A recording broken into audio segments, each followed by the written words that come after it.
Ah, marami na naman tayo napakinggan eh. Alam nyo ba? Alam nyo, yung mensahe ko dito lang iikot.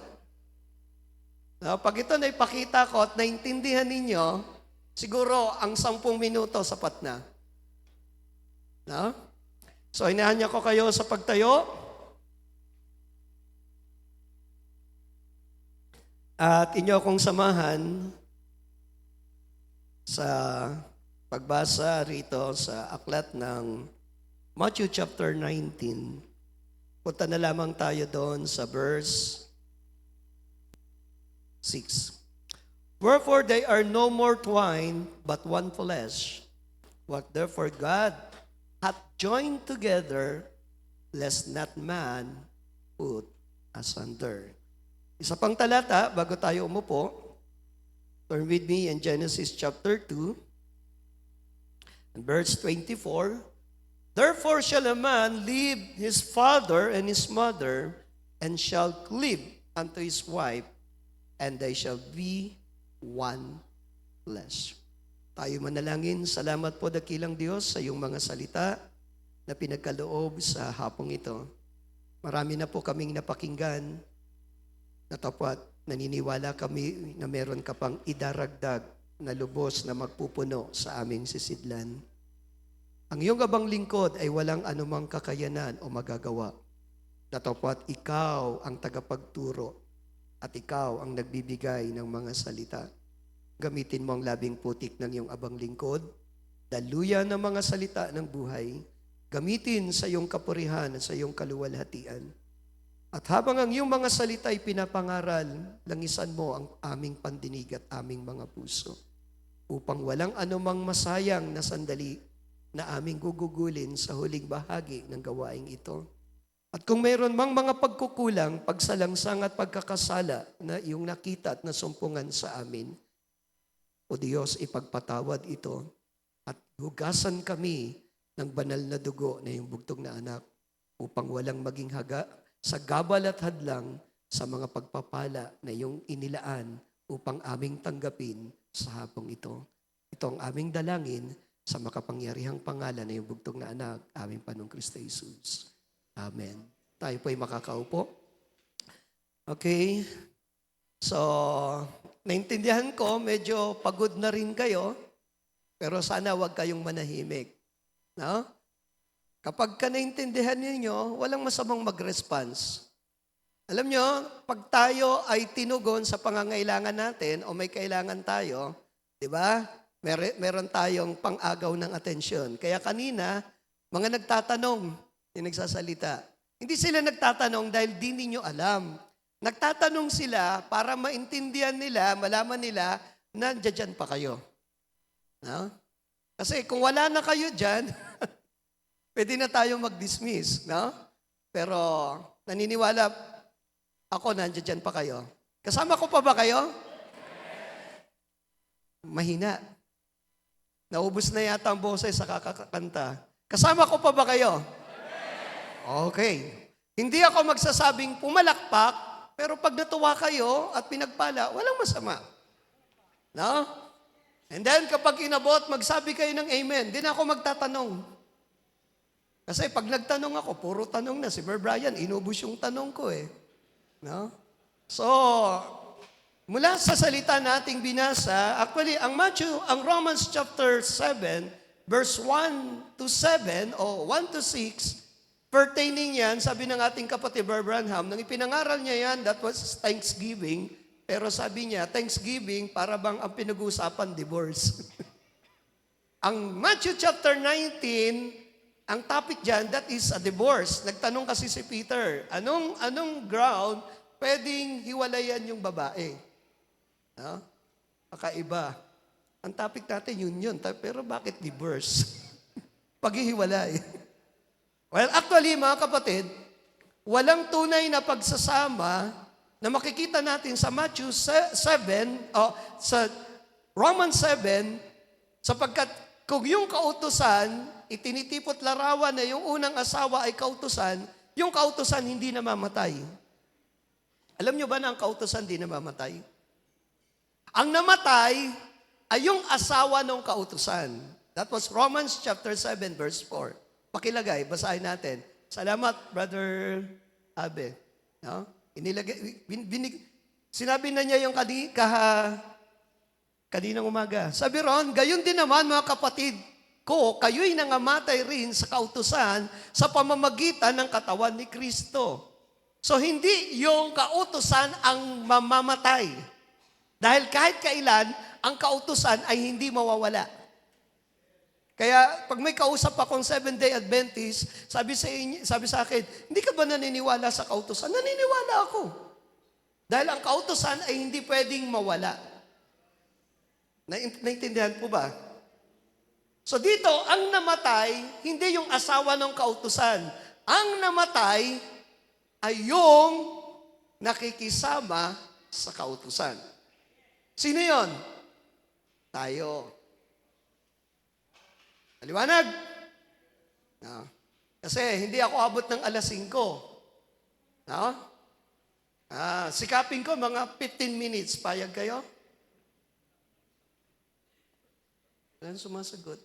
10 minutes. 5 minutes. Okay, hanggang alas 7 tayo. Hindi. Magbabiyahe pa tayo, no? At kapag napagod na yung katawan, sayang na. Alam nyo ba, yung katawan natin, vulnerable. Alam nyo ba, pag maraming pagkain, hindi mo na ma-enjoy yung dami ng pagkain. Nasubukan nyo namang kumain ng marami? Na-enjoy nyo? Hanggang una, pangalawa, pangatlo. Subukan nyong umabot ng pang-10, yung dighay nyo acid na.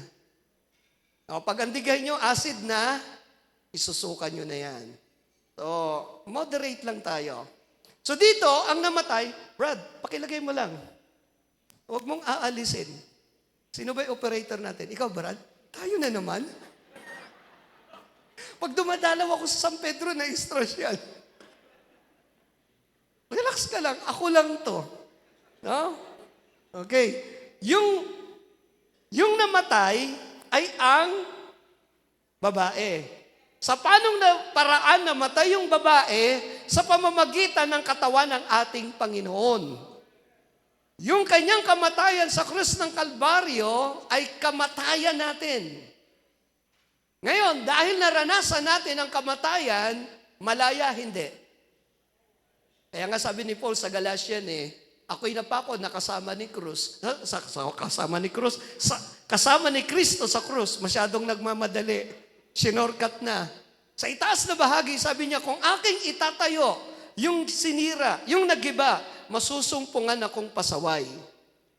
Okay, quote ko na lang to save time. Naranasan natin ang kamatayan sa pamamagitan ng pagkapako ni Kristo. Ang alam lamang ng marami, si Kristo'y namatay para sa ating kasalanan. Ang hindi nila nakita, ang kamatayan ni Kristo ay ang ating paglaya sa dati nating kinakasama. Okay, kanina masyadong binakbakan ng denomination. Kawawa naman. Huwag naman ganun. Ang bait ka, no, Brad? Si Brother Abby kanina, tapang tao sabay turo sa akin. Actually, the word denomination, so hindi ako gagamit ng word the denomination kasi masakit pakinggan. When you talk about denomination, no, kapag nag-aral kayo ng mga bills, di ba? Anong term ng 100 peso bills? Denomination yan. 50, 100. Denomination yan. Anong pinapakita ng word na denomination? Paghati-hati. Una yon. Pangalawang pinapakita ng word na denomination, ipinapakita yung mas mataas na value. Are you getting the point? So, naayon ng ating Panginoon ng word na denomination. No? And then, gagamit ako ng term para hindi naman kawawa yung denomination. Ito, accept ng lahat. The word religion. Okay lang ba sa inyo? Alam nyo ba, unang na-form ang word na religion sa panahon ng Enoch na anak ni Cain. Sa descendant ni Cain. At tumawag ang mga tao sa pangalan ng Panginoon na buo roon yung word na religo. At yung word na religo, ang kahulugan nito is to bind. Lahat ng binabind, ibig sabihin, pinagsasama-sama, pinag-iisa. That is the word religo. At yun yung meron tayo sa panahon natin. Maraming religion. At anong ginagawa ng religion? Tinatalian ang tao.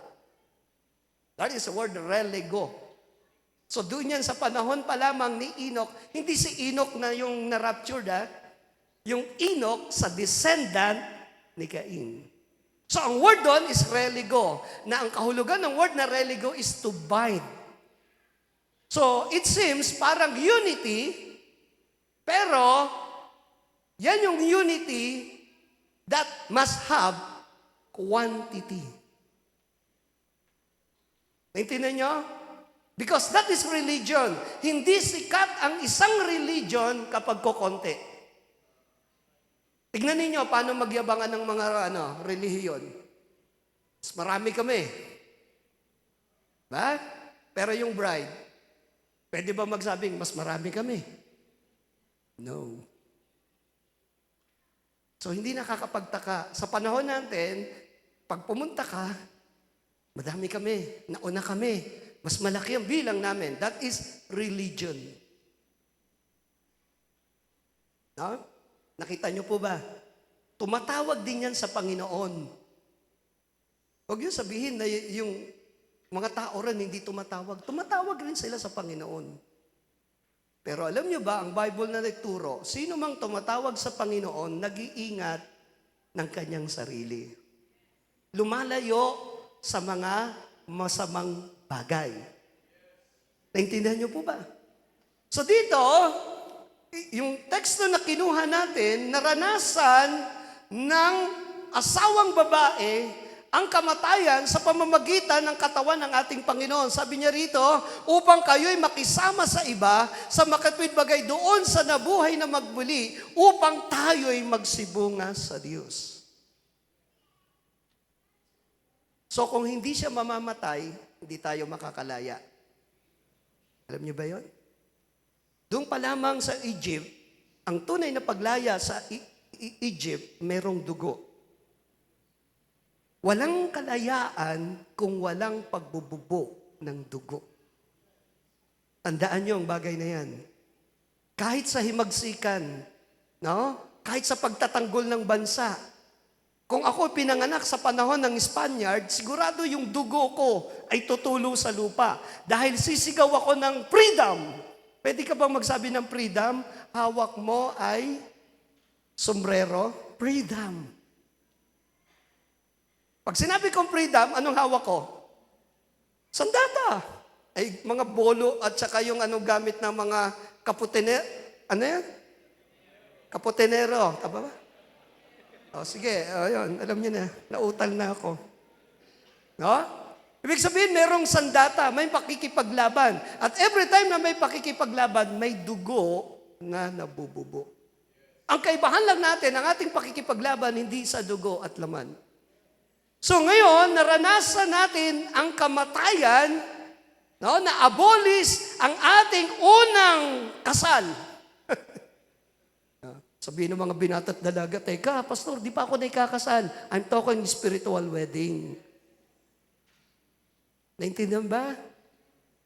Kasi lahat ng wala kay Kristo, asawa ng kautusan. Naintindihan nyo ba yan? Hindi ka Hudyo para, no. When we talk about law, we talk about system. When we talk about system, merong practices. Nasusundan? So, nang dumating si Kristo, kailangan niyang mamatay, hindi lamang para tayo itubusin, para maranasan natin ang kamatayan. Kinote kanina sa Romans chapter 6, yung nabautismuhan sa pangalan ng ating Panginoon, nabautismuhan kalakip ng kanyang kamatayan. Kaya po yung bautismo, it must. Hindi pwedeng sasampalataya ka lang, tas walang bautismo. Meron akong nakausap, ang mahalaga sumampalataya. Ang turo ng Bible, ang sumampalataya at mabautismuhan ay maliligtas. Bakit? Anong pinapakita ng bautismo? pag-identify mo sa sarili mo na ikaw ay namatay, nakalakip ni Kristo. Dahil kung walang kamatayan, walang paglaya. Tandaan nyo, kung walang kamatayan, walang paglaya. So, mula sa talata na ating binasa, pakipost, brother, asa na yung ating Brother Albe? Sino yung nag-ooperate? Okay, pakilagay. Ang Matthew chapter 19, verse 6, yung word na joined together ay galing, okay, may nauna pa rito. Ayan, yan. Nagkalito na, yan. Diyan muna yan. No, the word joined together, galing yan sa sugo, numay. This word is to yoke together, that is figuratively joined. Pwede yan sa marriage. No? Ibig sabihin, yung dalawa, pinagsama. So, bigyan ko kayo ng isang halimbawa. Alam niyo ba itong hawak ko? Sino nakakaalam? Mga tubero, alam nila to. Ano pong tawag rito? Pipe.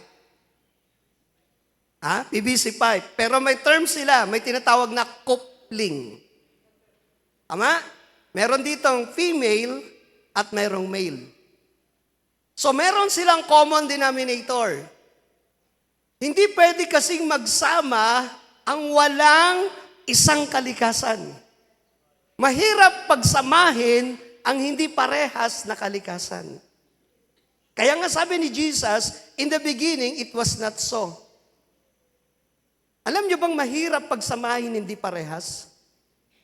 Alam niyo yan? Pero ang dami ngayon, hindi parehas, pinagsasama. No? Nakikipilit. Ang Bible na nga, nagturo, huwag kayong makipamatok sa di mananampalataya. Sige pa rin. In love kasi eh. Parehas ba yun? Mananampalataya at di mananampalataya?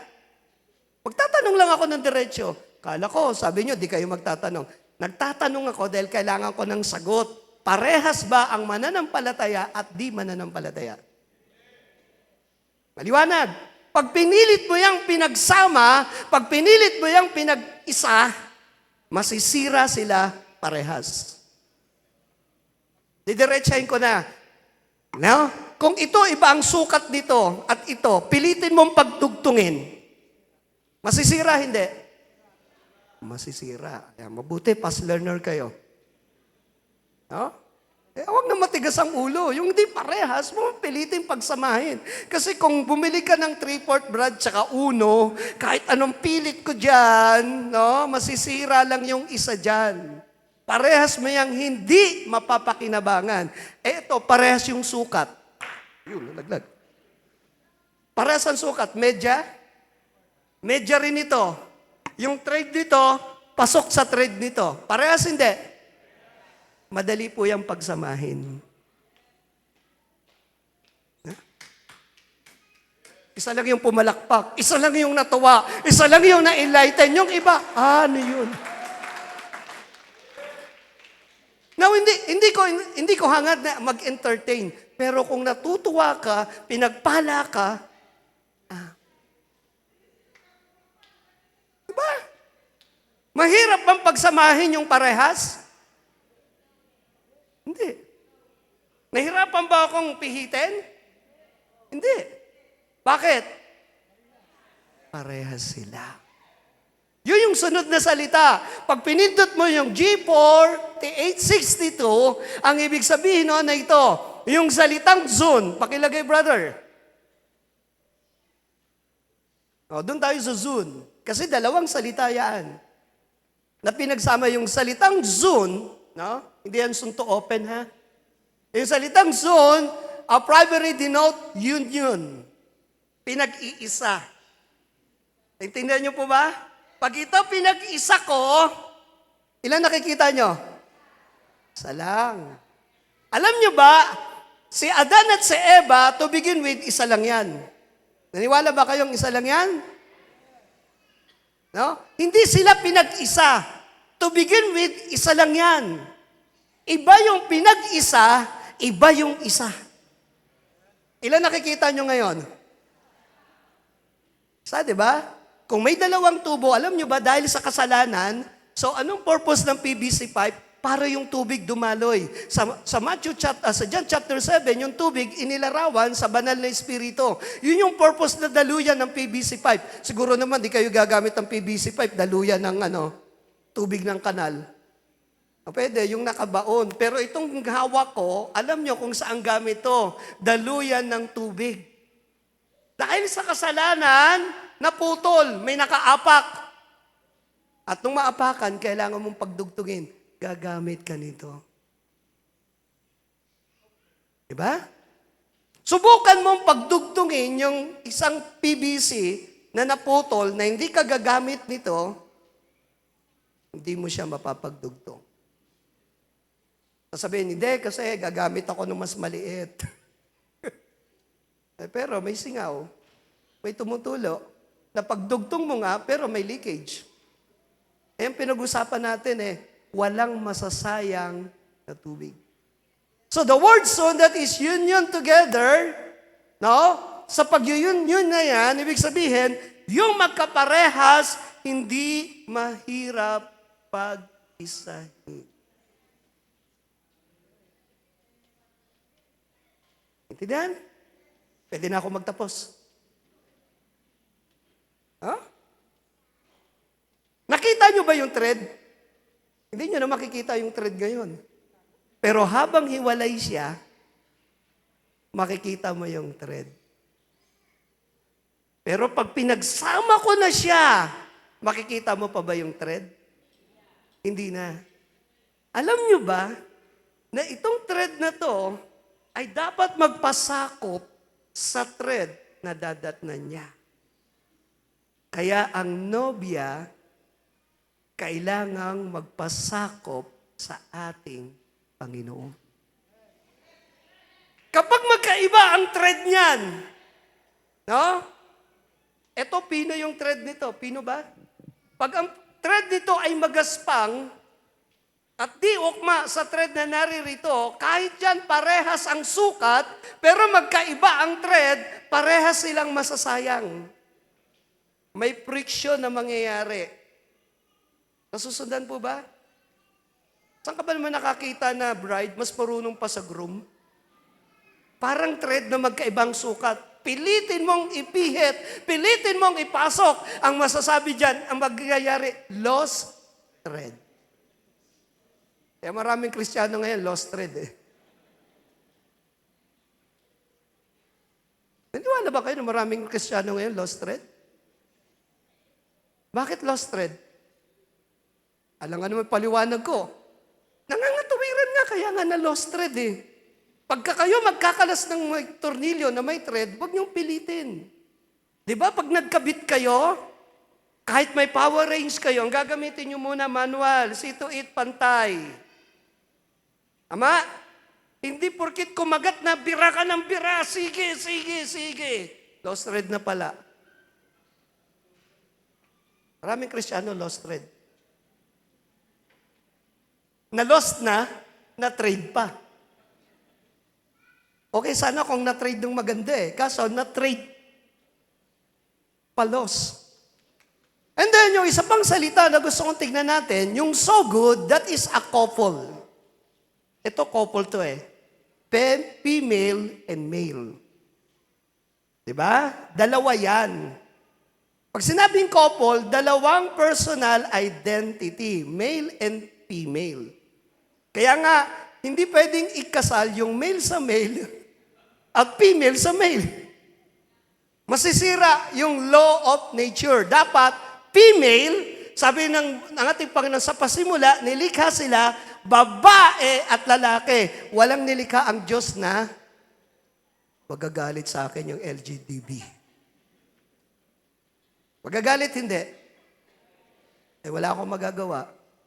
Pakialam ko sa galit nila. Mas nakakatakot pag ang Panginoon nagalit sa akin. Ang nilikha ng Diyos to begin with, lalaki at babae. Kaya walang church, makinig kayo, mamaya masyado excited Walang church na babalikan, walang babalikan ang ating Panginoon na nasa level ng LGBT. Magalit na sila kung magagalit. Pero di sila kabilang dito. Tama? Kaya kung may alanganin dyan, may pagkakataon ka pa. Sino rito alanganin? Alam niyo ba yung mga alanganin, sabi ng ating Panginoon, susuka niya. Hindi mainit, hindi malamig. Anong tawag doon? Alanganin, lukewarm. Hindi lalaki siya, pero pakiramdam niya, puso siyang babae. Alanganin. Babae siya, pero pakiramdam niya, pusong lalaki. Alanganin. Isusuka yan. Yun ang hindi nyo tinatch. At yun na lang ang ipipreach ko. Kasi hindi nyo tinatch eh. Yung mga nasa alanganin. Kasi sabi ng Bible, sa pasimula, nilikha sila, babae at lalaki. Bakit nagpasimula ng ganon? Kasi wala pong bakla doon. Walang tomboy doon. No? O meron mang ganon, na narito, bisita, may pagkakataon pa kayo para baguhin ang buhay niya. Huwag niyong hayaang dayain kayo at paniwalain, ako yung lalaki na natrap sa katawan ng isang babae. Hindi gumawa ang Diyos ng ganun. Dinaya ka lang ng dyablo at pinaniwala ka na lalaki ka. One time, mayroon akong sinabihan, pinag-pray, sabi ba naman, ginagawa akong lalaki ni pastor. Lalaki ka naman to begin with.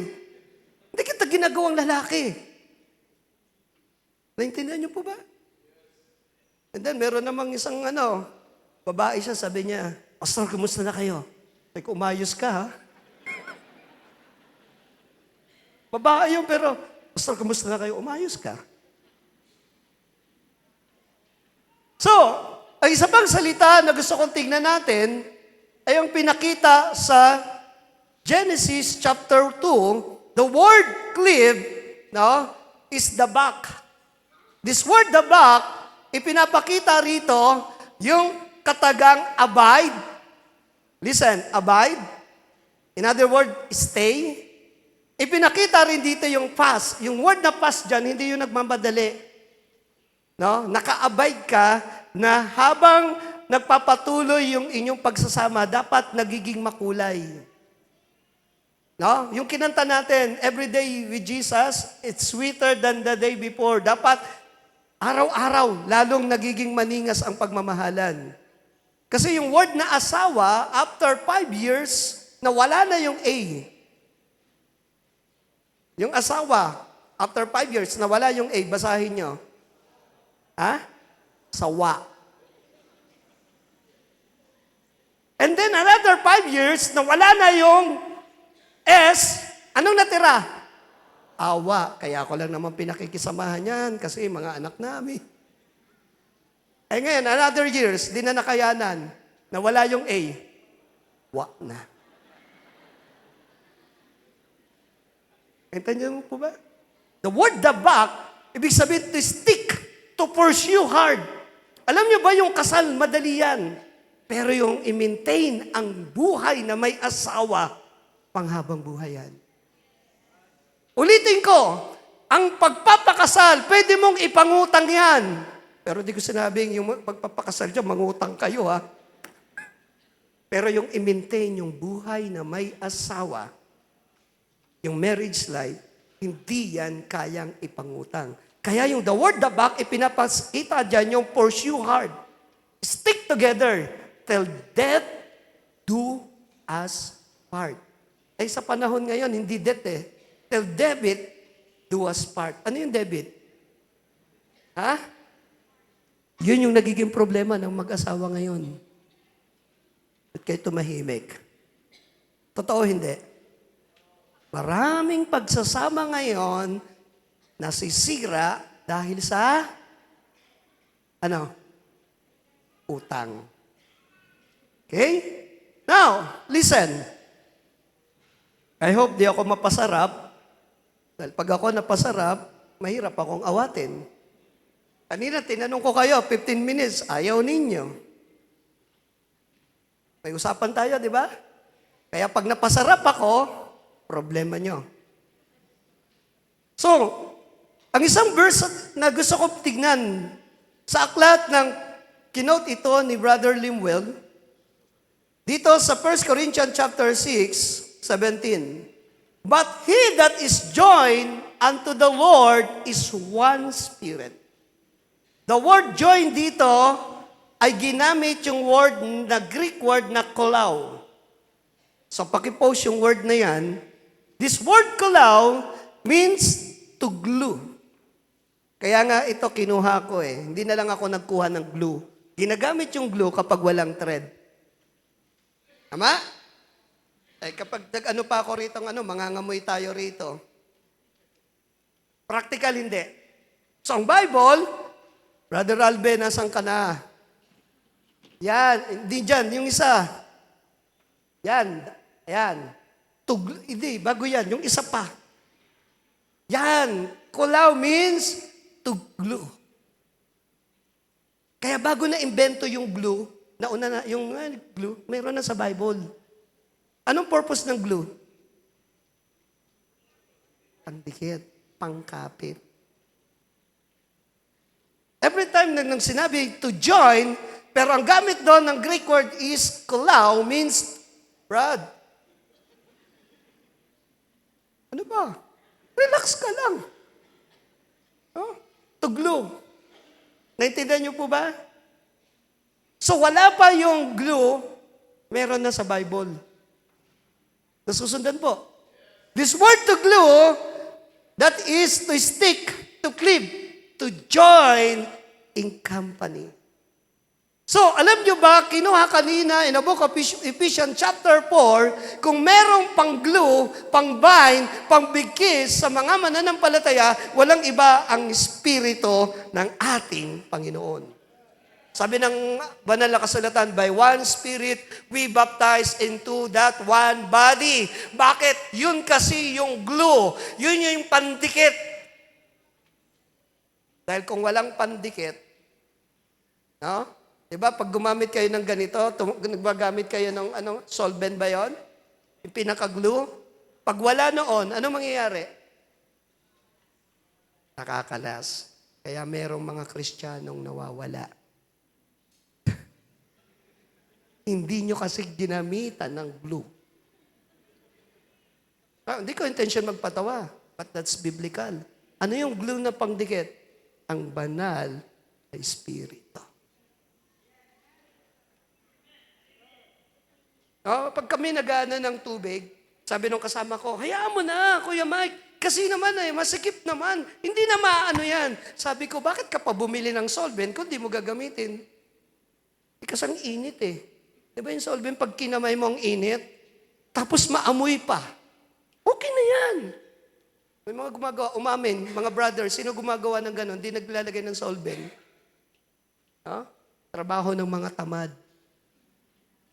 Walang Kristiyanong tamad. Pero merong tinatamad. Anong sabi ng Peter? Kung meron ka ng seven stature of the perfect man, hindi ka hahayaang maging tamad at walang bunga. Pero Kristiyanong tinatamad, asan sila?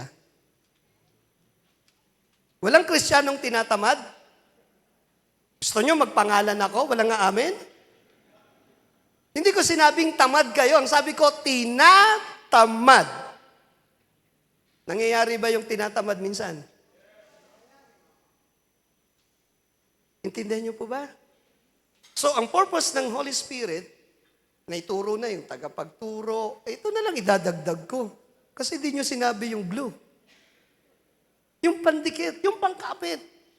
Kasi kung wala ka nito, hindi ka makakatagal sa paglilingkod. Kung wala ka nito, konting bagyo lang, wala na, bumigay ka na. Pero dahil nakaglo ka, wala kang magawa. Kahit di mo kaya, may humahawak sa'yo, may kumakapit sa'yo. Hindi ikaw, kundi ang kamay ng ating Panginoon.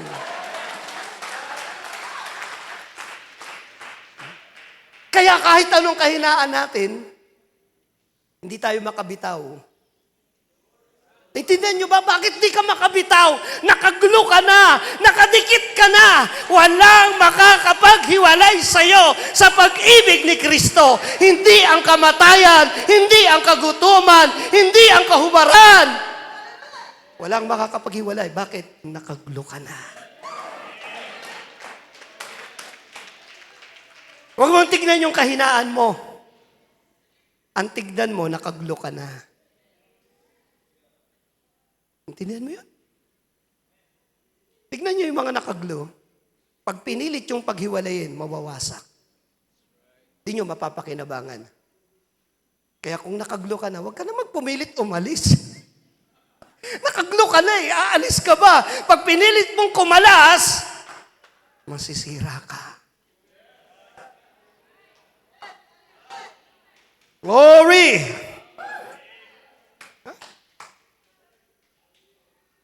Minsan tinitignan ko, alam niyo kung bakit ko pinag-aaralan ng mga Hebrew at Greek words, hindi para magmukhang matalino. Para maintindihan ko, bakit ginamit ang salitang ito.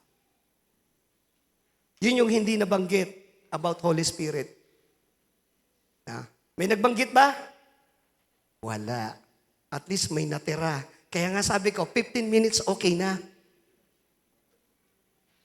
Okay na ba? Hindi pa rin.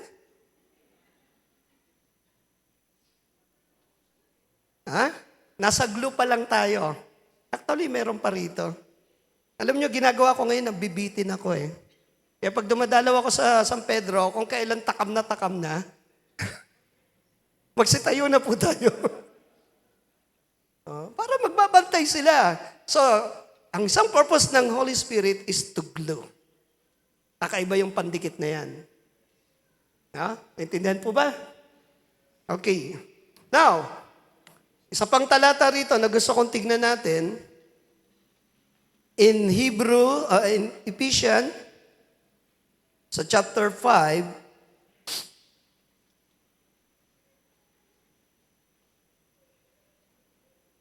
ngayon lang ba nalaman na isang trabaho ng Holy Spirit ay glue? Sino ngayon lang nakaalam? Taas ang kabay. Na, biblical hindi.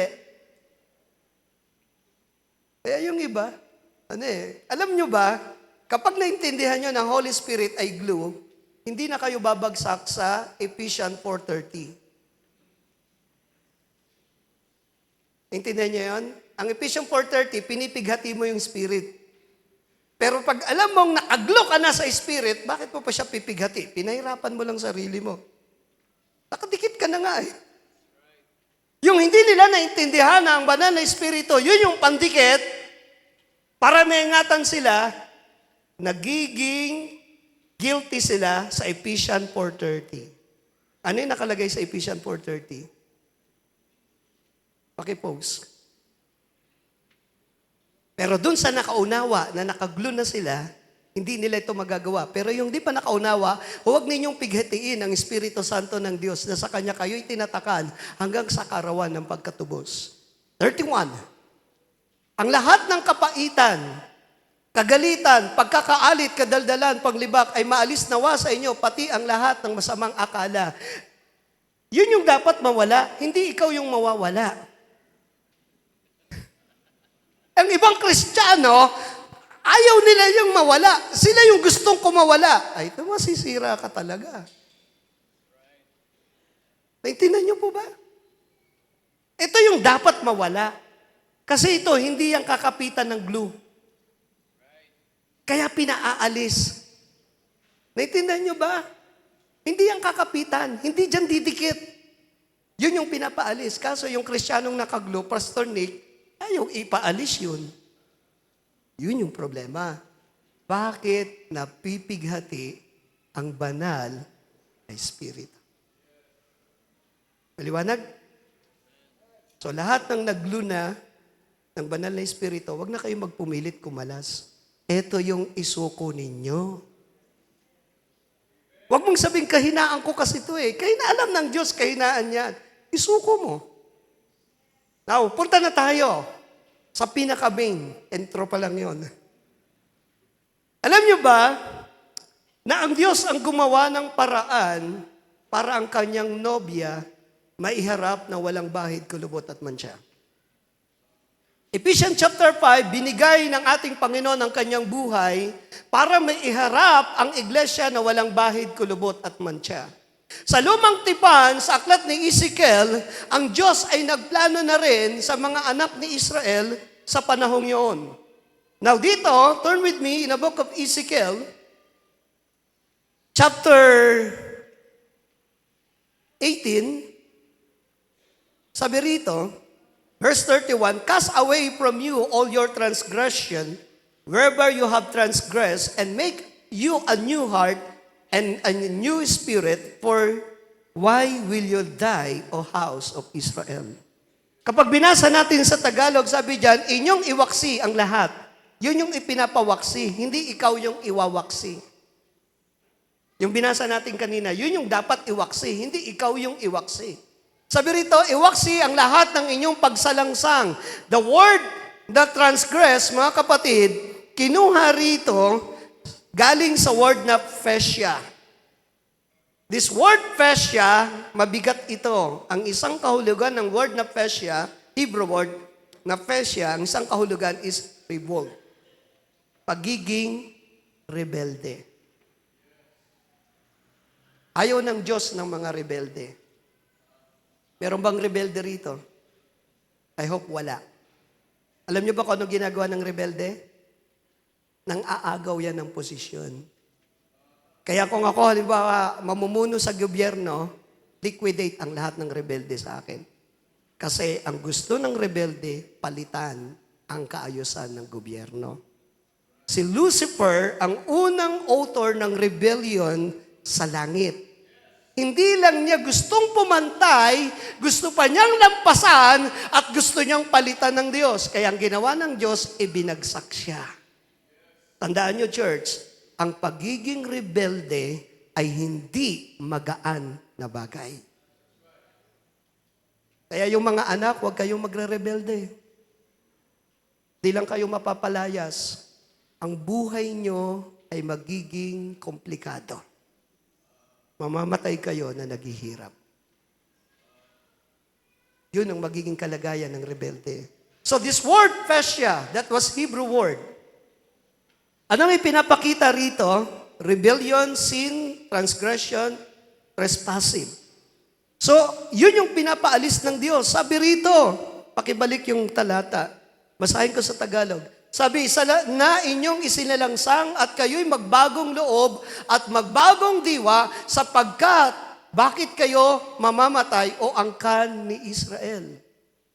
Bakit sila mamamatay? Ang dahilan ay sa kanilang pagre-rebelde. Tandaan ninyo, sa Cadiz Barnea, yung mga nagrebelde, namatay sila. At kakaiba yun, isipin mo kasama namin ang Diyos.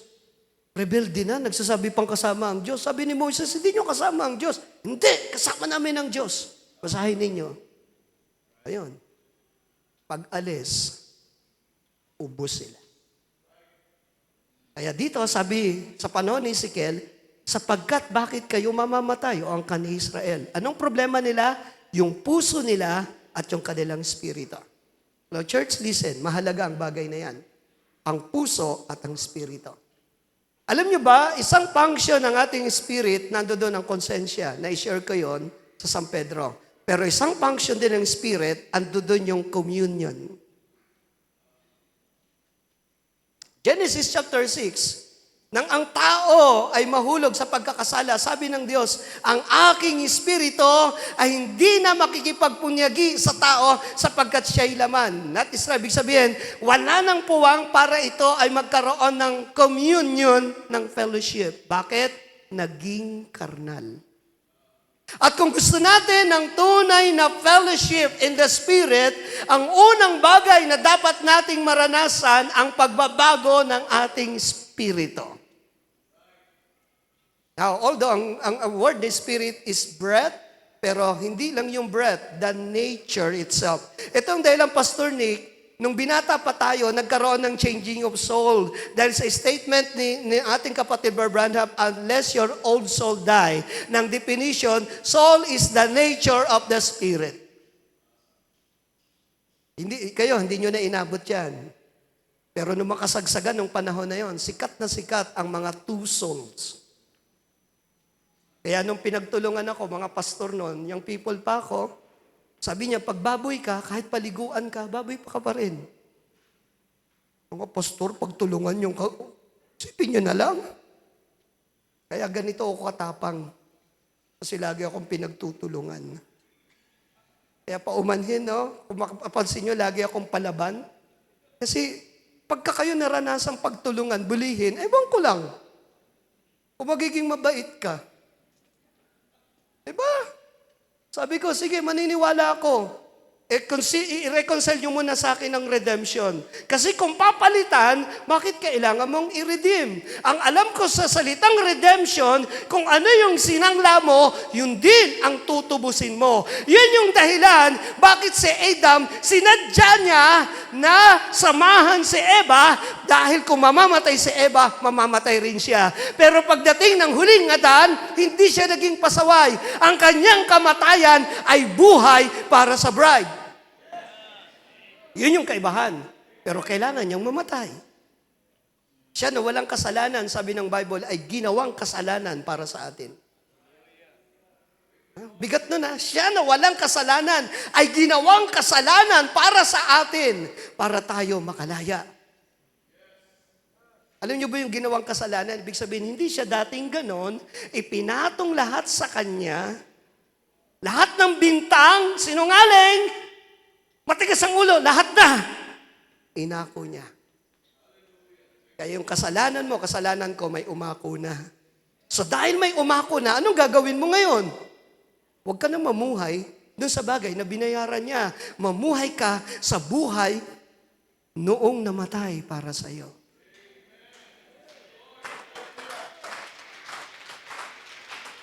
Now church, listen. Sabi rito, sa isa pang talata na gusto kong basahin. Anong sabi rito? Sa Ezekiel din.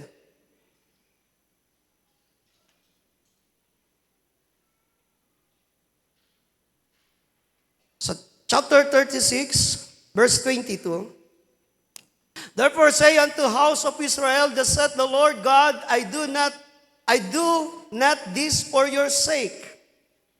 So, ito yung maganda, mga kapatid. This is the good news. Hindi mo kailangan magpakahirap para marating yon. Ang kailangan mo, sumampalataya. Ang kaibahan kasi, kapag ikaw ang nagpursige, alam nyo ba yung nabubuhay sa kautosan, i-maintain mo. Pag nalabag mo yung isa, guilty ka na lahat. Sabi ni Paul, masunod mo yung siyam, nalabag mo yung isa, guilty ka na lahat. Kaya yung nasa ilalim ng kautosan, nakakapagod. Pero yung nasa ilalim ng biyaya, may kalayaan. Sabi rito ng banal na kasulatan, kaya't sabihin mo sa bayan ng Israel, ganito ang sabi ng Panginoong Diyos, hindi ko ginawa ito dahil sa inyo o sa sambayan ng Israel, kundi dahil sa aking banal na pangalan na inyong nilapastangan sa bansa na inyong pinaroonan. Ibig sabihin, sa kabila ng ginawa nilang paglapastangan, ang Diyos gagawa ng paraan para linisin. Hindi yung mga anak ni Israel ang maglilinis. Alam nyo, pag pinag-usapan ang redemption, wala tayong bahagi ron. Kaya nga, ang Ephesians chapter 2, hindi sa pamamagitan ng mga gawa. Ito'y kaloob. Ibig sabihin, yung pagbabayad, wala tayong bahagi. Naintindihan po ba? Hindi tayo umambag. Hindi tayo, nag-ambag ako ng 5 piso. Akin 10. Ay, mas malaki akin 100. Kaya nga, kapag ganun ang usapan ng kaligtasan, kabayaran ng kasalanan, mayroong magmamalaki. Pero dahil wala tayong ambag, pwede ba tayo magmalaki? Hindi. So, sa pagpapatuloy, sabi, and I will sanctify my great name, which was profaned among heathen, which you have profaned in the midst of them, and the heathen shall know that I am the Lord, said the Lord God, when I shall sanctify you before their eyes. Pag binasa ninyo yung invisible union of the bride of Christ, binigyang emphasize ni Brother Branham, iba yung sanctification at yung isang stage pa. Sino yung nakabasa? Intindihan po ba? Ginamit niya yung word na sanctify doon. Una muna, sanctification, and then, justification. May kaibahan yung dalawang yan. Sanctify means paglilinis. Justification, ano yun? Sabi, ang salitang justification ay, ito'y hindi mo ginawa. Ba? Ay, hindi mo ginawa. Kaya sabi ng mga tusol, hindi ako yun, yung isa kong kaluluwa. Ibang klaseng pagpapaliwanag ng justification. Siya na nga yung nakita sa eksena, tatanggi pa. Hindi ako yun. Yung isa kong kaluluwa. I hope wala ritong may dual, split personality. Kasi mahirap yun eh. Oh, Brad, pupunta ka ba? Oo, mamaya-maya. Oh, Brad, ba't di ka nakarating? Hindi ako yung kausap mo. Yung isa yun. Wala namang kakambal. So dito, ginamit mo na yung word na sanctify. Anong sabi? Then I will sprinkle clean water upon you, and you shall be clean from all your filthiness and from all your idols which I cleanse you. And then after ng pagka-cleanse, a new heart also I give you. A new heart also I give you. In book of Psalms 51, when si David ay magkasala, ang kanyang panalangin na ito, create in me a clean heart, O God, and renew a right spirit within me. Alam niyo ba, kapag nadumihan ang ating espiritu, mga kapatid, kahit alam mo ang katotohanan, pwede kang mamuhay sa kasinungalingan. Gusto niyo makita? Ang pinakamagandang halimbawa, si David. Nung mahulog siya sa pagkakasala kay Bathsheba, anong ginawa niya? Pinabalik niya sa Urias. Kunyari, nangungumusta, kumusta yung kalagayan ng digmaan? Sabi ni Urias, maayos naman po. Okay. Umuwi ka muna sa bahay ninyo, uminom ka, sumiping ka sa asawa mo. Aba si Urias, matino ang konsensya. Teka, nasa digmaan yung kasama ko, bakit ko gagawin to? Pero si David, kaya siya binibigyan ng ganong pabor, hindi para award, kundi para maitago ang kanyang kasalanan. Hindi na itago. Sabi ni David, di ka makuha sa mabuting usapan, ha? Nilasing na kita. Ayaw mo pa rin? Sumulat. Ipadala ninyo si Urias sa mahigpit na labanan at tsaka nyo iwan. Tignan nyo, ang lalaking yan, sabi ng Bible, a man after God's own heart. Lalaki na laging sinusunod ang kalooban ng Diyos. Pwede palang mangyari yun? Yes, pwede. Kapag ang iyong spirito ay hindi mo naingatan. Now, church, listen. Huwag niyong sabihin sa aking mga message believer kayo. Huwag niyong sabihin sa akin na bride kayo. I don't care. Kapag di nyo naingatan ang kondisyon ng inyong puso at espirito, pwede kayong mamuhay na mas masahol pa sa tao na walang nalalaman na katotohanan. Masakit? Masakit? Masakit? Yes. Pasensya na kayo. Hindi po kasi ako pwedeng magpigil. Dahil kapag pinigilan ko, baka sabihin na po so Pablo, ako hindi ko inilihim ha. Ang lahat ng mga may bagay sa kaharian ng Diyos, sinabi ko, pagkatapos ikaw, ang lakas mong magsabing, I preach what Paul preached. Pagkatapos nagtatago ka, nagpipigil ka, nakakahiya.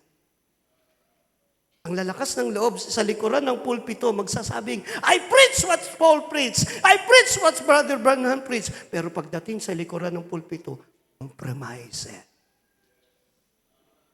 Yung pala, pagkakaintindi nila, I preach what Paul preached. Kung ano sinabi ni Paul, sinasabi nila.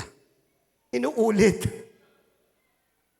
Hindi yun ibig sabihin, I preach what Paul preached. Ibig sabihin, kung ano yung paninindigan ni Apostol Pablo, dapat makita mo rin yon at ipagpatuloy mo ang pagtayo at pangangaral sa bagay nito.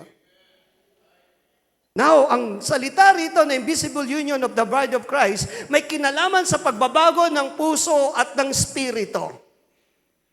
Bakit? Personal ito. Hindi ito grupo. Naintindihan niyo po ba? Personal yan. Kasi ang tingin ng iba, the invisible union of the bride of Christ. Mga bride of Christ tayo. Kailangan magsama-sama tayo. Kahit liku-liku na yung iba sinungaling ang puso, yung iba marumi ang espiritu, makikisama, ako hindi, kayo na lang. Ha? Ako hindi, kayo na lang. I rather stay alone kaysa makasama yung mga ganon. Huwag niyong bigyan ng kulay. Makulay na eh. Kukulayan niyo pa. Huwag mo sa mga tao, may kulay na nga, kukulayan pa. Biblical hindi.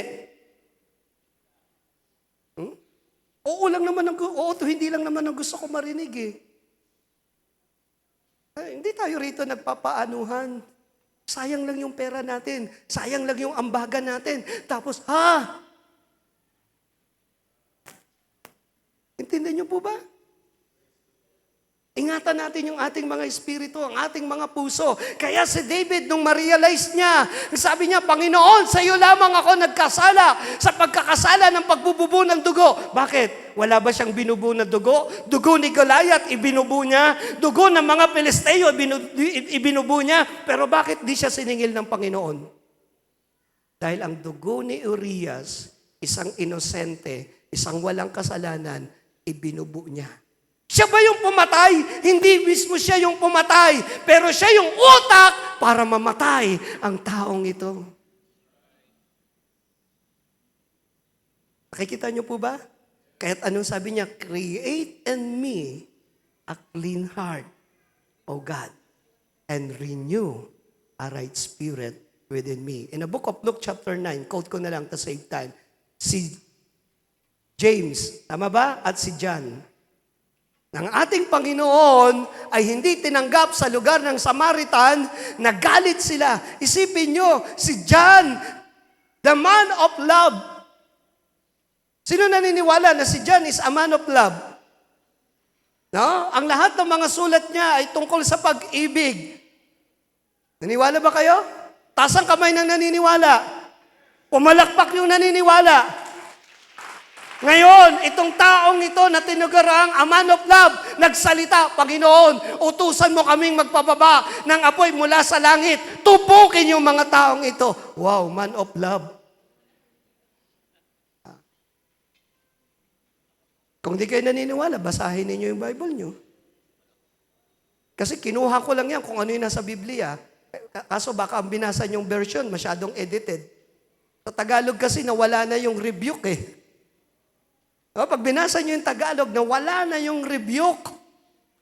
Nawala na yung salita. Sabi ng ating Panginoon, pwede nyo yung gawin, pero di nyo nalalaman kung anong klaseng espiritu meron kayo. Yung salitang espiritu na meron kayo, yun yung nawala sa Tagalog. Now, church, walang tunay na union nang hindi magkakaparehas ang espiritu natin at ang espiritu ng Diyos. Ang Romans chapter 8, His Spirit within our spirit. Yung kalapate, hindi yan tutungtong sa marumi. Ang kalapate, hindi yan kakain ng marurumi. Bakit?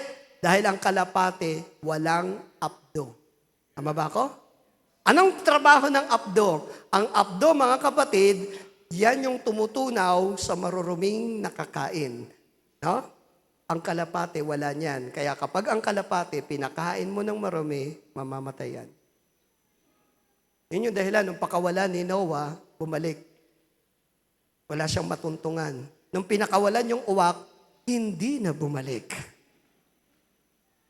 Bakit di bumalik yung uwak? Nagpiesta. Eat all you can. Kala nyo yung eat all you can, ngayon lang, panahong pa ni Noah, may eat all you can na. And then, pinakawalan uli ni Noah, yung kalapate. bumalik at mayroong dahon sa kanyang tuka. Naalaman ngayon ni Noah na humupa na ang tubig. Pinakawalan niya ulit, di na bumalik. Pero yun na yung panahon, bababa na sila. So, inayos muna ng Diyos ang ating espiritu at ang ating puso bago ang banal na espiritu ay dumating. Church, listen. Hindi dadating ito na marumi ang ating puso at marumi ang kalagayan ng ating espiritu. Ang Matthew chapter 12 ay napakagandang paglalarawan. Bakante na, nahahanda na. Intindihan nyo, nahahanda na. Pero nakita nung dating nakatira, inunahan. Nagsama ng 7 mas masama pa kaysa sa kanya. So dito ay pinakita, a new heart also I will give you, a new spirit I will put within you, and take away the stony heart out of your flesh, and I will give you an heart of flesh, and I will put my spirit within you, and cause you to walk in my stages. Hindi ka makakalakad. Kung idadiagram ko pa, una ang paglilinis ng puso at espiritu bago ang pananahan ng kanyang banal na espiritu upang makalakad ka sa bagay na kanyang gusto. Intindihan po ba? Hindi yung lumakad ka muna sa bagay na kanyang gusto bago ibigay ang espiritu, bago malinis yung puso mo, bago malinis yung espiritu mo. Baligtad.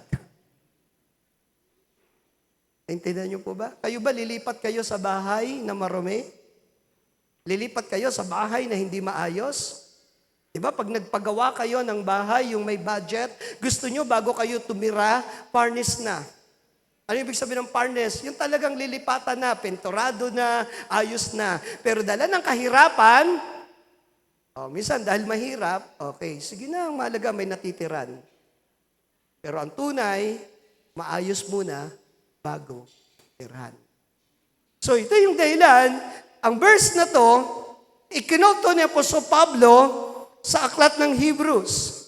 So sa isa pang talata, sabi roon, and you shall dwell in the land that I give you to your fathers, and you shall be my people, and I will be your God. Sa isa pang talata rito ng Ezekiel, gusto kong tignan natin. Okay? May isang portion dito, I hope hindi ko ito malampasan. Sana siya? Ezekiel 18:31, cast awake. Okay, nabasa na natin yan. May isa pa rito, sa 37. Almost kaparehas din ang ipinapakita. Okay. So, lampasan na natin to save time. Puntahan na natin ngayon ang Romans chapter 8, verse 1. Sabi roon, there is therefore now no condemnation to them that which in Christ Jesus, who walk not after the flesh. Kanina nabasa natin, and I will make you to walk in my statutes. So, hindi na mahirap sa nakaranas ng paglilinis ng kanyang espiritu at pagkakaroon ng bagong puso at pananahan ng espiritu ng Diyos ang lumakad sa kalooban ng Diyos. Hindi na ito mahirap. Bakit nagiging struggle?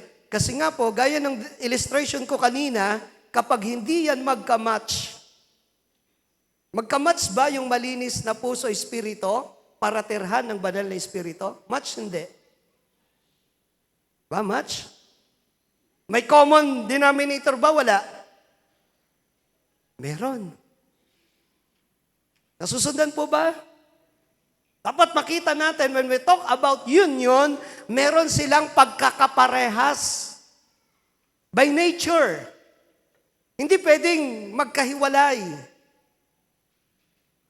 Si Brother Limuel, nag siya nung first day, sabi niya, kapag pipili ka ng mapapangasawa mo, I think pag may pupuntahan kang bagay, o kapag pipili ng mapapangasawa, pipiliin mo kung ano yung hinahanap mo na meron sa iyo. Let's say, kung ang lalaki ay walang bisyo, No? Manliligaw ba siya ng isang babae na lahat ng bisyo nando doon?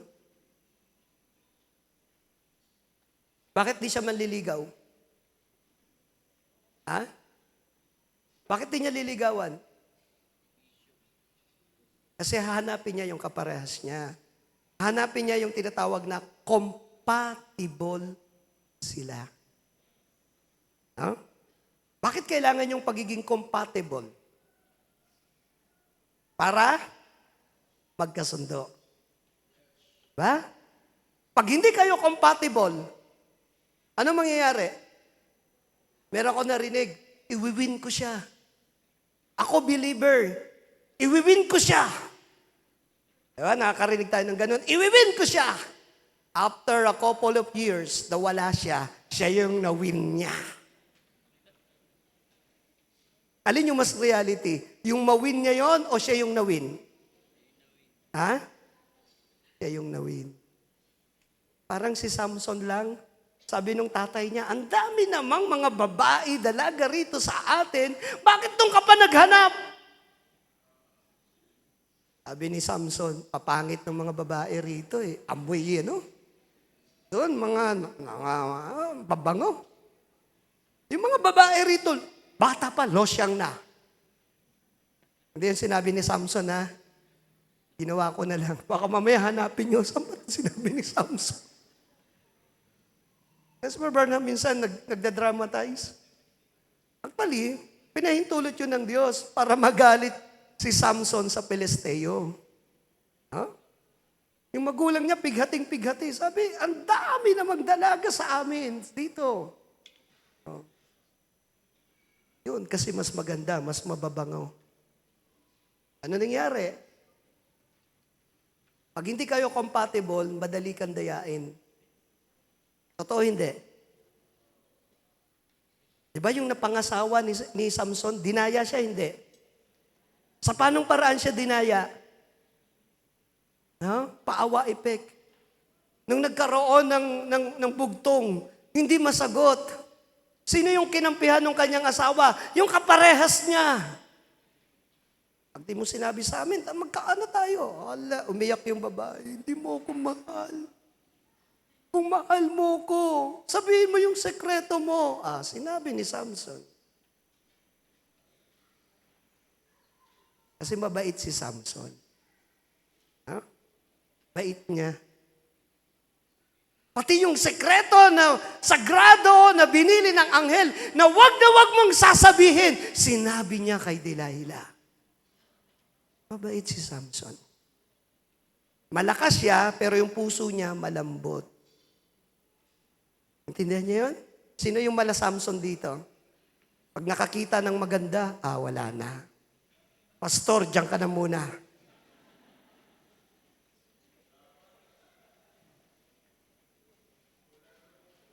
Yun yung tinatawag na union. Union yun, yung welga sa welga ng company. Ang union sa sa company, hindi maganda. Pag sinabi, may union ba sa inyo? Yung union yun, hindi maganda.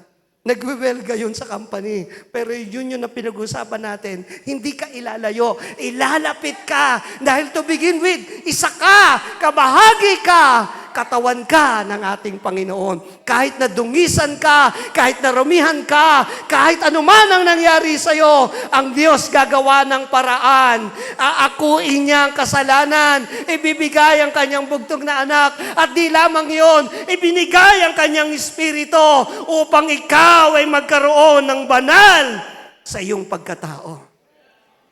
Hindi tayo yung gumawa. Kumbaga, ganito lang. Naintindihan natin, kaisa tayo. Wala tayong gagawin, ikot. Ikot, ikot. Sige, pasok, pasok, pasok lang, sunod lang, hanggang isang araw, ikaw at ang ating Panginoon, iisa na. Huwag kang mga tuwiran, huwag kang magdahilan, sumunod ka lang, paakay ka lang, sumunod ka, hanggang isang araw, ikaw at si Kristo ay iisa.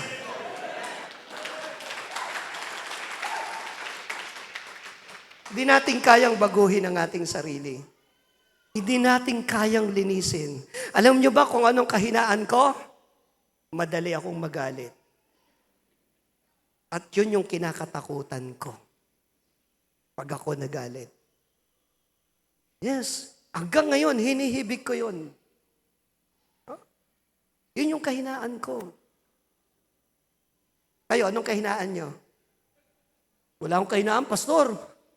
Ginawa akong higit sa mananagumpay. Bago ka nagtagumpay, ano dinaanan mo?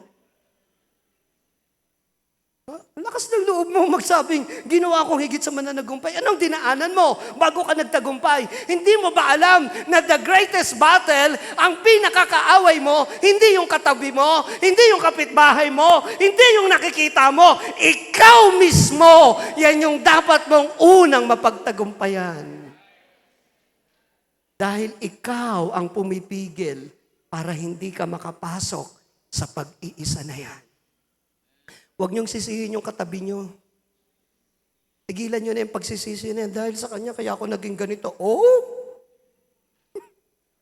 Dahilan mo lang yan. Ang totoo, gusto mo rin naman. Nang damay ka pa. Ikaw mismo. Sabi ni Brother Branham, ang talagang kaaway ko, si Branham mismo. Nabasa niyo ba yun? Na kung meron ng kaaway si Brother Branham, na matindi, siya mismo. Kaya ang ginawa ng ating Panginoon, para magtagumpay ka dyan, anong sabi niya? Nang ibinigay ng Espiritu, ang Romans 8, anong sabi ron? Sabi rito, who walk not after the flesh. Kasi yung flesh ang naglalarawan ng tunay na tayo. Yung gusto natin, yung ugali natin, yung kagustuhan natin, for the law of the Spirit of life in Christ Jesus had made me free from the law of sin and death. Hanggat ikaw nabubuhay sa kalagayan ng iyong liman, yung asawa mo, sino yung asawa mo? Yung kautusan, andyan dyan. Yung kautusan pinapakita, sinungaling ka, masama ka, hindi tama yung ginawa mo, yun yung ginagawa ng kautusan. Kaya kahit anong gawin mong mabuti, sa chapter 7, sabi ni Paul, alam ko yung mabuti, di ko magawa. Pero yung hindi ko gustong gawin, yun yung nagagawa ko. Abang tao ako, sino yung tutulong sa akin? And then pagdating niya rito, pinakita niya yung solusyon. Bakit? Sa panahon pa lang ni Ezekiel, ibinigay na. Naintindihan po ba? So, saliksikin natin yung puso natin. Anong oras na? Time check tayo. Ha? Kasi pag di nyo ako time check, di ko pa binubuksan yung Bible ko. Di lang. Ha? 4:21. 5 minutes na lang. Hindi natin to kaya tapusin. Kaya nga sabi ko, eto na lang eh. Dahil pag ito na paliwanag ko, tapos hindi. Tapos hindi. Naintindihan nyo yung paliwanag nito? O, di ba kanina pa dapat tapos? Ayaw nyo akong patapusin. Tapos ngayon, pag ginanahan nyo ako, tsaka nyo ako awatin. Hindi ko intensyon magpatawa. Kasi mga brother, tinuturuan ko yung huwag kayo iwalay sa paksa, ang kapal ng Biblia. Pag ginanahan ka, bukas ka ng bukas, wala ka ngayong matapos. Tama? So yung thread na yan, no? Sunod ka lang, sunod. Pag pinihit ka, abay, wag ka sunod lang. Yung pinihit na, kusa pang babalik, Pastor Nick, pinihit na, uwi ka. Ano ba naman, inilulubog ka na nga, lalabas ka pa. Ha? O di kaya paikot-ikot lang. Ikot ng ikot, hindi naman kumakapit. Lost thread. I hope walang Kristiyanong lost thread dito. Dahil kahit anong ikot, walang mangyari, Brother Jerry. Ha? Diba? Pag lost thread, naranasan yung lost thread yung tornilyo, ikot ka lang ng ikot. Pagdating dun sa mahigpit, wala, lumubog uli. Pinalalahanan ko na, tinuro ko na yung kabanalan eh. Amen ang amen. After 1 week, lumubog uli. Tinuro ko na yung pagbibigay. After 1 week, mga lost thread. I hope di tayo ganun. Binabago tayo araw-araw.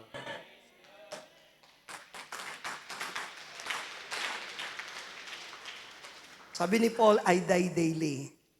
Yung salitang kamatayan doon, hindi ka naman literal na namatay. Isinusuko mo yung katuwiran mo. Sinusuko mo yung mga bagay na hindi nararapat. The more na isinuko mo sa Panginoon, the more na buhay niya ang mahahayag sa'yo hanggat isang araw sasabihin mo, hindi ako ito, kundi siya na nasa akin. Now, church, listen. Kung lahat ng Kristiyano, ito yung mamumutawi sa labi nila at sasabihin, hindi ako ito, kundi si Kristo. And then yung katabi mo, hindi ako ito, kundi si Kristo. Si Kristo ba aawayin niya yung sarili niya? Si Kristo ba magsasabi, oy, mas maano yung kapahayagan ko sa iyo? Hindi. Kaya nga sabi ni Paul, lahat ng isinuot si Kristo, walang alipin, walang malaya, walang matalino, walang mangmang, kundi si Kristo ang sumasa lahat at nasa lahat. Magsitayo tayo mga kapatid. Nakita niyo po ba ang hiwagang yan? Idinikit ka na. Huwag mo nang pilitin pang kumalas. Ang espiritu na yung tinanggap ang naging glue. Naintindihan mo ba? Hindi lang yan tagapagturo. Huh? Kundi yan din ang humahawak sa'yo. Oh, church, hindi na mahirap. Alam nyo ba? Sabi pa ni Brother Branham, the deep call it unto the deep. Hindi mahirap i-magnetize yung namamagnet. Kapag dumaan yung magnet, lahat ng namamagnetize, sasabihin ba ng pako, angat mo ko, angat mo ko. Ang pako, nakaganon lang. Dahil metal siya, kakapit siya sa magnet. Lahat ng metalize, kapag ang magnet ay dumaan, hindi niya problema. Paano siya didikit? Pero lahat ng plastic, kahit sabihin niya, hindi ka didikit. Bakit? Ay plastic eh. Kaya walang plastic na Kristiyano, ha? Magte-2026 na. Dahil hindi na ma-magnetize ang plastic. I hope wala ng plastic. Magpakatotoo na tayo. Alam niyo ba, ang espiritu ng pagiging plastic ay nasa Laodicea. Ano ibig sabihin nun? Sinasabi ng Panginoon, hubad ka, nangangailangan ka, bulag ka. Sabi niya, hindi. Mayaman ako. Alam niyo yung mga plastic, di ba? Hindi nagpapakatotoo. Miserable siya, hindi niya inaamin. Kasi yung mga plastic, nagpe-pretend. No, church, walang tunay na anak ng Diyos, walang tunay na bride na magpe-pretend. Huwag niyong antayin, no? Trim ka lang ng trim, wala ka namang inilalagay. Yun yung problema ng mangmang. Nag-trim sila kaso wala silang mailagay. Kung walang oil, hindi rin didingas kahit malinis ang iyong ilawan. Kahit na-trim mo yan, dahil ang Holy Ghost kailangan natin. Awitin natin, Burning the Bead That Oil. Mari ba, asan yung backup? Samahan niyo ako, awitin natin ito. At habang inaawit natin ito, meron pa naman tayong oras, mga kapatid. Bakit di natin pasalamatan, papurihan ng Diyos, at tayo'y lumapit sa Kanya na mayroong pananampalataya.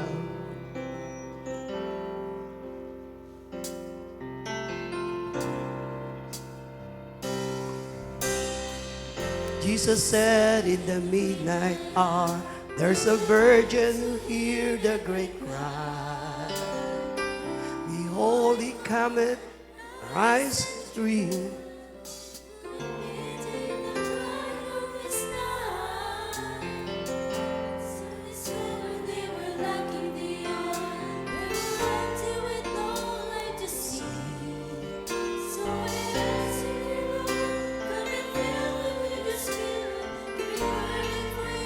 Burning free, I wanna be burning, burning the midnight oil. With my life all grim and glowing, a vessel full of the Holy Ghost. I will shine the light through the night. To the word I must be Lord. There is a virgin bride burning the midnight oil. Sometimes I really get to wondering why is it struggle to get down and pray. I feel the spirit of complacency that surrounded the darkest day. But I am running with a burning desire. I keep holding out this light of mine. I am working day and night with the one who hold the promise. It is time to start and shine. I wanna be burning, burning the midnight oil. With my lamp all trim and glowing, A vessel full of the Holy Ghost, I will shine the light through the night to the word that must be Lord. there is a virgin bride Burning the midnight oil. will work till Jesus comes, will work till Jesus comes. Will work till Jesus comes. burning the midnight oil. I wanna be burning, burning the midnight oil. With a lamp all trim and glowing, A vessel full of the Holy Ghost, I will shine the light through the night to the word that must be Lord. there is a virgin bride. Burning the midnight oil. I wanna be burning. I wanna be burning, burning the midnight oil. With my lamp full trim and glowing, a vessel full of the Holy Ghost, I will shine the light through the night to the word I must be Lord. There is a virgin bride. Burning the midnight oil. Pakinggan nga yung second stanza. Now church, tingnan nyo yung second stanza. Sabi rito, sometimes I really got to wondering why it is struggle to get down and pray. Sino magpapakatotoo at sabihin, totoo yan? Nararanasan ba natin yan ngayon? Alam nyo kung anong dahilan? Kulang tayo sa langis. Ang lahat ng bagay na gagawin ng Diyos ay may kinalaman ng panalangin. Si Jesus, alam nyo ba, wala siyang pangangailangan sa ibabaw ng lupa. And yet, siya yung full of prayer. Bago niya pinili ang 12 apostol, magdamag siyang nanalangin. Read your Bible. Bakit nanalangin siya? Sapagkat gusto niyang sundin ang kalooban ng Ama. The church, listen. Ang espiritu na pagiging complacency ay mapanganib. At kung i-admit lang natin, Panginoon, ganito ako. Inaakala ko na yung aking pagdalo, yung mga activity na ginagawa ko para sa gawain ay sapat na. Now, church, walang hihigit ang pakikipag-ugnayan sa Diyos sa pamamagitan ng panalangin. Hanggat ang bride ay hindi humihibik, hindi tayo humihibik dahil puno tayo ng problema.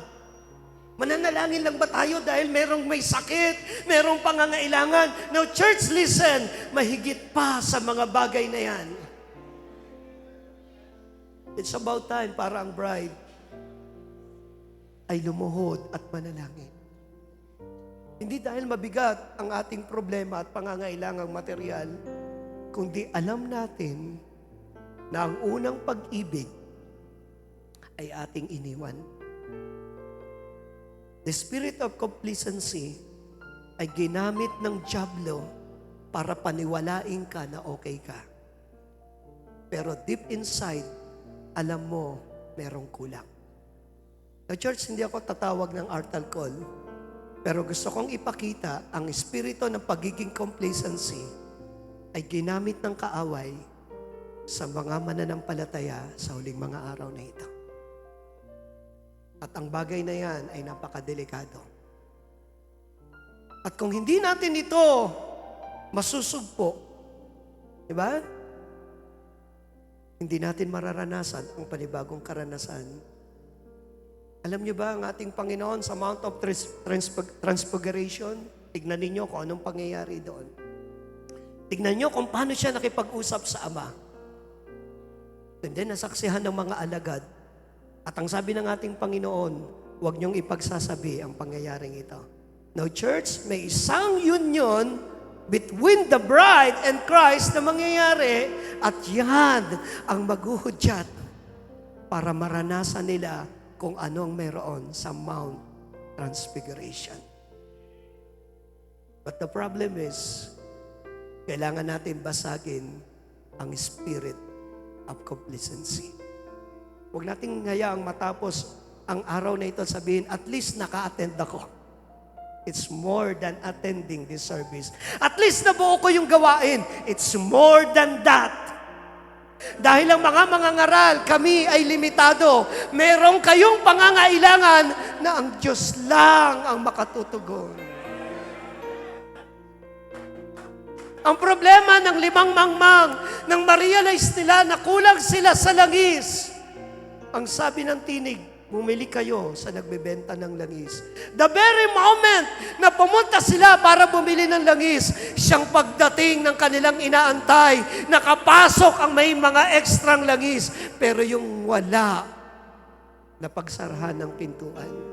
Huwag niyong hintayin na dumating ang panahong iyon because that time, it's too late for you.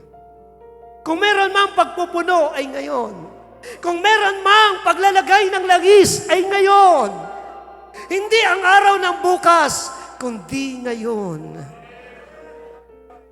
Humingi tayo sa nagbibigay ng langis. Even ako, even the preacher, lahat na nandarito, nangangailangan ng pagpupuno ng langis. Dahil kung wala ang kanyang langis, ang kanyang espiritu, no church, walang panibagong karanasan. Oh, God.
Ikaw, Diyos, ay kailangan namin ang pag-uusap, ang iyong pagpapayag. Nag-aantay kami, Panginoon.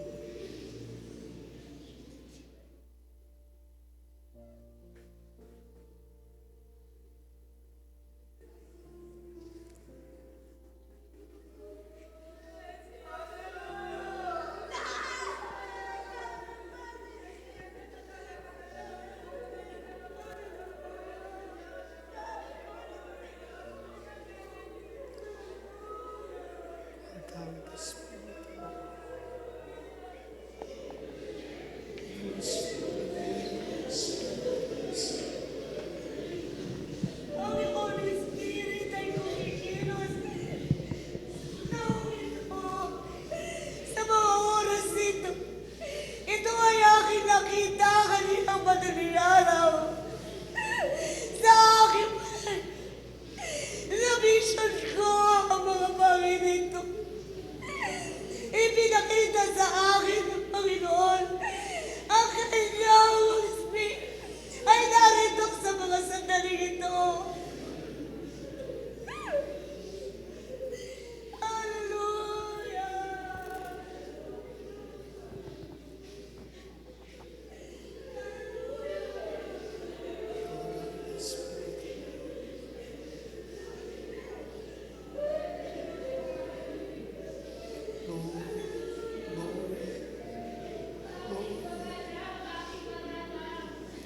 Makinig kayo! Makinig kayo! Ito na yung panahon, linisin niyo ang iyong mga puso. Linisin niyo dahil kayo may pagkakaisa. Pagkakaisa na kayo.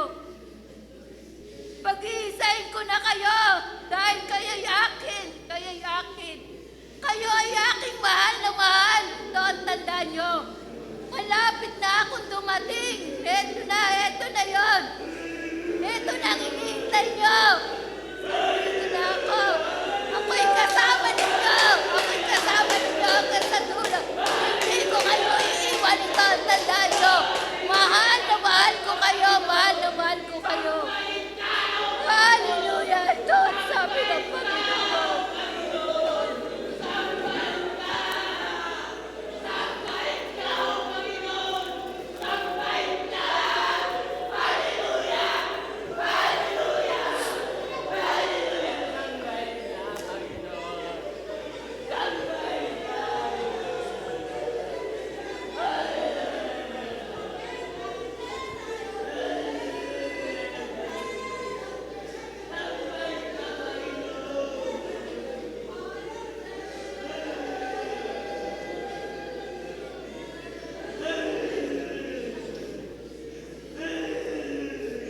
Langisan mo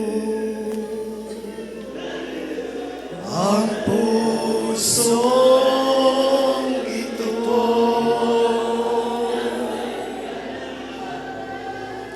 Puspusin mo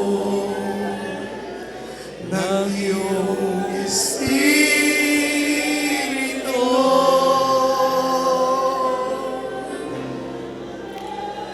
O Diyos, nasa iyo ang kalakasan ko. Lagisan mo ang puso ito. Sino gusto magkaroon ng panibagong karanasan sa Diyos? Habang inaawit natin ang awiting yan, langisan mo ang puso ito.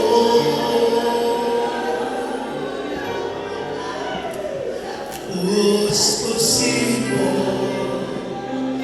ng iyong espiritu.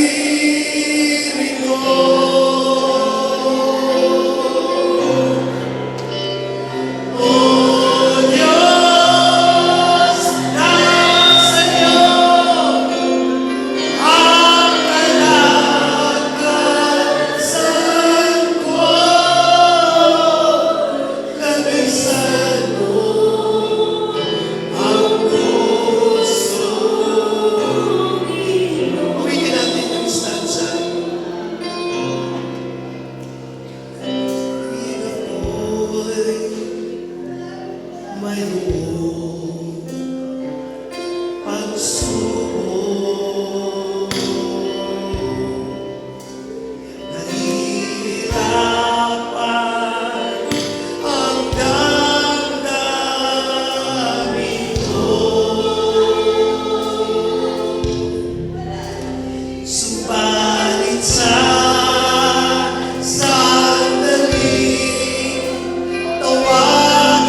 Panginoon. Dakilang Diyos, amang banal, lumalapit kami sa iyong luklukan ng awa at kahabagan sa mga sandaling ito. Kami tumutugon sa iyong pananawagan. Kami lumalapit na may buong pananampalataya. Ngayong nakita ang aming pangangailangan at ikaw ay handang tumugon upang mangyari ang iyong sakdal na kalooban sa aming mga buhay.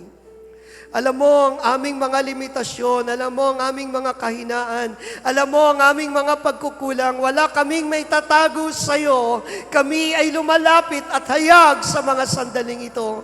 Alam mo na nangangailangan kami ng panibagong pahid, karanasan ng pagkilos at pagpapuno ng iyong banal na Espiritu. Sa hapong ito ay iyong ibubo sa bawat nangangailangan, sa bawat isa na naririto, at ang panibagong pahid at karanasan ay iyong ipagkaloob sa bawat lalaki at babae, sa bawat ina, kabataan na naririto. Panginoon, ikaw lamang ang makakapagbigay, ikaw ang makakapagkaloob, kahit pa man ang iyong abang lingkod ay nagsusumamo. Ang bawat mga ngaral sa hapong ito, lahat kami ay nangangailangan ng sariwang pahid at karanasan ng pagbububuo muli ng iyong Espiritu sa aming mga puso upang kami makakilos, makahakbang minsan pa, hindi sa aming paraan, kundi sa bagay na nais mo ayon sa iyong sakdal na kalooban. O Diyos, narito ang iyong mga hinirang, narito ang iyong bride, narito kami sa hapong ito. Kami ay handa sa iyong gagawin. Kami ay nag-aantay. Kami, O Diyos, ang iyong pinangakuan. Kung kaya't sa habang ito, Amang Bagal, huwag mo kaming lampasan at gawin mo, O Diyos, ayon sa iyong sakdal na kalooban. Salamat, salamat sa iyong pagtugon. Salamat sa iyong pagkakaloob. May mga lalaki at babae sa hapong ito, iyong sisidlan ng iyong kaluwalhatian. Inihanda mo sa isang gawain. Inihanda mo sa uling mga araw na ito ang mga munting ilawan na minsan pa'y magliliwanag. Ang asin sa sanglibutang ito, walang iba ang iyong mga hinirang na narito sa hapong ito. Amang banal, salamat sa iyong mga salita. Aming kang niluluwalhati, aming kang pinupuri, aming kang dinadakila. Sa iyo ang kapurihan, sa iyo ang kalugaran, sa iyo ang kaluwalhatian. Ibinabalik dakilang Diyos sa matamis na pangalan na iyong bugtong na anak, aming Panginoong Kristo. There's gonna be a great awakening, right? Ito yung panahon para ang nobya ni Kristo na natutulog ay gigisingin muli. May kakaibang revival, may kakaibang kagalakan na di pa nararanasan ng nobya.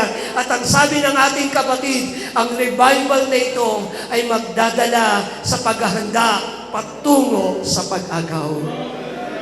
Oh, blessed be the name of the Lord God. Thou art worthy to be praised. Ating siyang luwalhatiin, ating siyang dakilain. Now, church, manatili ka sa kanyang mga salita sapagkat lahat ng kanyang gagawin ay naroon sa kanyang salita. Huwag mong tignan ang kahinaan mo. Huwag mong tignan ang pagkukulang mo. Look unto Jesus, the author and the finisher of our faith. Hindi na magtatagal, mga kapatid. Napakaikli na ng panahon at siya yung gagawa ng bagay na hindi natin kayang gawin. Manatili ka lamang na nagtitiwala at sumasampalataya sa kanyang mga pangako. Lord, pour out your Spirit, okay? There's gonna be a great awakening. At habang inawit natin to, pagdating ng chorus, binibigay ko sa ating MC. Pour out your Spirit. Ito ba ang ating dalangin? Let you fall